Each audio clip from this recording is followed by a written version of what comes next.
nagtrending man ang halo-halo sa Rotonda, Cagayan de Oro City. So ipakita na ko sa inyo kung unsay sulod sa ilang halo-halo shack ube leche for 99 pesos. Good morning travelers, welcome to another Kentot Eats. So mauning sulod sa ilang ube leche halo-halo na 99 pesos.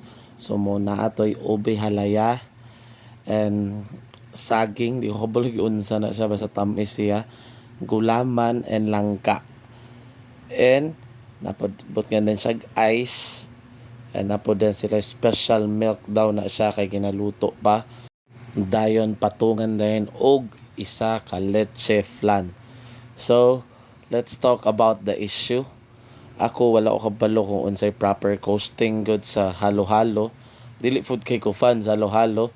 So, para sa ako, worth it ra ang 99 pesos ani. Tambalan jud ang akong uhaw ug kainit and dako pud ang leche flan, murag satisfied ra kay ko. Ika nga nila na lahi jud tagpanlasa. So para sa ako okay ra gid siya na 99 pesos. Dili pud siya inana ka lami kaayo or dili pud siya walay lami. So goods ra gid kay siya kung giuhaw ka or gusto nimo matambalan ng imong uhaw. Pwede gid ka bumisita dinhi sa Rotonda ug mopalit aning ube leche halo-halo. Mangita na po ko sunod na halo-halo i-feature. So hangtod sa sunod na Kentot Eats, kita kits travelers.